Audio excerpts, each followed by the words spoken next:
அதுல இருந்து ஈழமகன் சொல்றது ஏற்றுக்கொள்ளக்கூடியதல்ல. அது பொருந்தாது.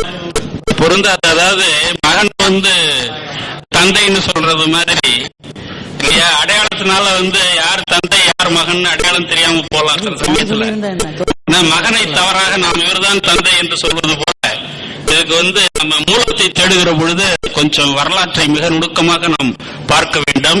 கட்டாயமாக எந்த கேள்விக்கும் இடம் இல்லாமல் ஈழம் என்கிற சொல் தனித்தமிழ் சொல், அதோடு மட்டும் இல்ல தொன்மையான சொல் என்பதையும் நம்ம அதனுடைய வேர் சொல் ஆராய்ச்சியிலிருந்து நம்மால் காட்ட முடியும். அதெல்லாம் அதை பற்றி எல்லாம் விரிவாக பேசக்கூடிய இருக்கிறார்கள். ஆனாலும் நாம் 1.5 மணி நேரத்தில் அமர்வை முடித்துக் கொள்ள வேண்டியிருப்பதால் நாம முடிவாக கருதலாம் அந்த கருத்து ஈழம் என்ற சொல் சிங்கள மொழியில் இருந்தோ அல்லது வேற்று மொழியில் இருந்தோ வந்ததல்ல, அது தனித்தமிழ் சொல் என்று. மகளிர் பல்கலைக்கழகத்தின் துணைவேந்தர், நானும் ஒரு தமிழச்சி என்பதால் இந்த ஒரு உந்துதலால் நான் இந்த அரங்கத்திற்கு வந்தேன். வெளிநாடுகளில், குறிப்பாக கீழே நாடுகளில் உள்ள தமிழர்கள் பேசும் தமிழ் அருமையான தமிழ், காவிற்கு கேட்க இனிய தமிழ். ஆனாலும் இந்த தமிழ் தமிழர்களே அழிந்து வரும் நிலையில் அங்கு தமிழ் அழிந்து விடுமோ ஒழிந்து விடுமோ என்ற ஒரு அச்சப்பாடு எனக்குள் வருகிறது. இதன் காரணமாக நான் கேட்கிறேன், அது வெளிநாடுகளுக்காக இப்பொழுது சொன்னார் நான் லண்டன் மாநகரில் வருகிறேன் என்று. ஆக தமிழ் இன்னும் மேலைகளுக்கு செல்லுமோ, தமிழ் என்பது தமிழ்நாட்டை தவிர எங்கும் இருக்காதோ என்ற ஒரு ஐயப்பாடு எனக்கு தெரிகிறது. இதற்கு தாங்கள் விளக்கம் அளித்தால் தேவை, இல்லை என்றாலும் கமெண்ட் என்று எடுத்துக் கொள்ளுங்கள். இந்த ஐயம் பலருக்கு ஏற்பட்டது.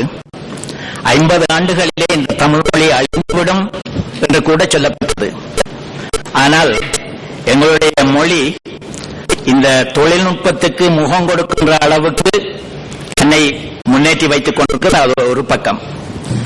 மற்றது கனடாவிலும் இங்கிலாந்திலும் ஆஸ்திரேலியாவிலும் ஐரோப்பாவிலும் வாழ்கின்ற தமிழர்கள் அவருடைய 2வது தலைமுறை இப்பொழுது 3வது தலைமுறை வந்து கொண்டிருக்கின்றது.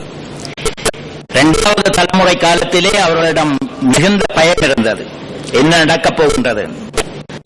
ஐரோப்பாவிலே உள்ள பிள்ளைகளுக்கு அந்த பிரச்சனையே இல்லை. ஏனென்றால் ஐரோப்பாவிலே உள்ள பிள்ளைகள் ஐரோப்பிய மொழிகளை எந்த அளவுக்கு அவர்கள் பேசுவார்களோ அதே அளவுக்கு தமிழ் மொழியையும் அவர்கள் பேசிக் கொண்டிருக்கின்றார்கள். கனடாவிலும் ஆஸ்திரேலியாவிலும் இங்கிலாந்திலும் தான் இந்த பிரச்சனை. என்னவென்றால் இந்திய போன்றவர்கள் அரைகுறை ஆங்கிலம் தெரிந்த தாய் தந்தையர்கள் அங்கே போய் நின்று கொண்டு எங்களுடைய பிள்ளைகளையும் அரைகுறை ஆங்கிலத்திலே வளர்க்குகின்ற அந்த நிலை தொடர்ந்து இருந்து காட்டினார். உங்களுக்கு தெரியும், ஆஸ்திரேலியாவிலே ஒரு தடவை ஆஸ்திரேலிய அரசாங்கம் ஒரு மதிப்பீடு செய்தது. ஒரு படிவம் கொடுத்தார்களாம், நீங்கள் எந்த மொழி உங்களுடைய வீட்டிலே பேசுகின்றீர்கள் அதற்கேற்றபடி அவர்களுக்கு மானியம் வழங்குவதற்கு. ஆஸ்திரேலியாவில் இருந்த தமிழர்கள் எல்லாரும் நாங்கள் வீட்டிலே ஆங்கிலம் பேசுவோம் என்று எழுதினார்கள். என்ன நடந்தது? மானியம் பிரிக்கின்ற பொழுது ஆஸ்திரேலியர்களுடைய அதே மானியத்திலே ஒரு சிறு பகுதி அவர்களுக்கு கொடுக்கப்பட்டது. சீனம் ஏனைய மொழிகள் பேசுபவர்கள் எல்லாம் அவர்களுடைய மொழிக்கென தனித்தனி மானியம் பெரிய அளவிலே பெற்றார்கள். காரணம் என்னவென்றால் நாங்களுடைய போலி வருஷத்தினாலே அது இப்பொழுது கனடாவிலும் இங்கிலாந்திலும் ஆஸ்திரேலியாவிலும் மறைந்துவிட்டது. எல்லோரும் உணர்ந்து கொண்டார்கள்.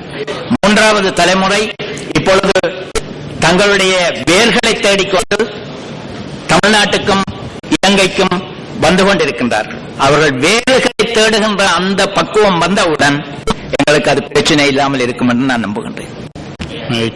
அல்லது சொல்லுங்க. அங்க ஒருத்தர் கேட்டுட்டு இருக்காரு, நீங்க சொல்லுங்க, சீக்கிரமா சொல்லுங்க, ஒரு நிமிஷம். கனடா தமிழை அங்கீகரித்ததோட கனடா அரசு தமிழ பெறுகின்ற பட்டத்தை முதன்முறையாக அந்த அரசு அங்கீகரிச்சிருக்குன்னு சொல்றாங்க. அப்ப அது தமிழுக்கு ஒரு மிக பெருமைன்னு நாங்க நினைச்சிட்டு இருக்கோம். இப்ப கனடாவை தமிழ் அங்கீகரிக்கலைங்கிற மாதிரி சொல்றப்ப மனம் வருஷமா இருக்கு. இல்ல என்ன சொல்றாரு அவரு? தமிழை அங்கீகரிக்கவில்லை என்பதை பற்றி நான் சொல்லவில்லை. ஆனால் சாதாரண வீடுகளிலே உள்ள பிள்ளைகள், படிக்கின்ற மாணவர்கள் என்ன பேசுகின்றார்கள்? அவர்கள் தமிழ் படித்துக் கொண்டிருக்கிறார்கள். அதுல எந்த விதமான தமிழ் கற்பிக்கப்படுகின்றது. அப்படி கற்பிக்கின்ற இடங்கள் எல்லாம் நான் சென்று பார்த்தேன். நானும் என்னுடைய துணைவியாரும் பல தடவை சென்று பார்த்தோம். சரி சரி. ஆனால் அங்கே படிப்பிக்கின்ற தமிழ் அல்ல. அந்த பிள்ளைகளே தமிழ் கொப்பிகளை வீசிவிட்டு வருகின்ற காட்சிகளை கண்டிருக்கின்றோம். இது எல்லாருக்கும் பொருத்தம் நான் சொல்லவில்லை. ஆனால் பொதுவாக பார்க்கின்ற பொழுது அவர்கள் ஆங்கில மொழியிலேதான் பிள்ளைகள் எல்லாம் பேசுகின்றார். படிக்கிறது நான் இல்லை என்று சொல்லவில்லை, அவர்களால் முடியாதது, கஷ்டம். அவர்கள் ஆங்கிலம் பேசத்தான் வேணும், அதுவும் நான் இல்லை என்று சொல்லவில்லை. ஏனென்றால் அவர்கள் தங்களுடைய பகல் நேரம் முழு நேரமும் அந்த கனடிய பிள்ளைகளோடு தான் அவருடைய நாட்கள் இருக்கின்றார்கள். அவர்கள் தமிழிலோ வேறு மொழிகளிலோ பேச வேண்டும் என்று நாங்கள் எதிர்பார்க்க முடியாது. வீட்டிலே என்ன பேசுகின்றார்கள்? நன்றி நன்றி. அதே ஒரு தயவு செய்து எண்ணிப்பாருங்கள். பிற மொழிகளின் தாக்கத்தால், ஒரு நிமிஷம், பிற மொழிகளின் தாக்கத்தால் தமிழ் தளர்ந்துவிடும், அழிந்துவிடும், காலப்போக்கில் மறைந்துவிடும் என்றெல்லாம் நினைப்பது ஒரு தேவையில்லாத இந்த பிசாசுகளை கண்டு பயப்படுறது மாதிரி தான் அது. இது நமக்குடைய வரலாறு 2000 ஆண்டுகளாக நம்முடைய வரலாற்றை பார்க்கிற பொழுது பிற மொழிகள் அரசியல் ஆதிக்கத்தால், பொருளாதார ஆதிக்கத்தால் பிற மொழிகள் தமிழில் கலந்திருப்பது உண்மைதான். அந்த மொழிகளுக்கெல்லாம் ஒரு பெரிய மரியாதை, மதிப்பை நாம் கொடுத்திருப்பதும் உண்மைதான். ஆனாலும் இன்று வரையில 2000 ஆண்டுகளுக்கு மேலாக தமிழ் பிற மொழிகளுக்கும் இடம் கொடுத்து தன்னுடைய தனித்தன்மையை இன்று வரை காப்பாற்றிக் கொண்டுதான் வருகிறது. தமிழை யாராலும் அசைக்க முடியாது. 10 கோடி தமிழர்களும் நினைத்து தமிழை போட்டு ஒழிக்க வேண்டும் என்று நினைத்தாலும் தமிழை ஒழிக்க முடியாது. அது எல்லா சுனாமிகளையும் தாண்டி வந்திருக்கிற மொழி. அதனால் அப்படிப்பட்ட அச்சம் தேவையில்லை.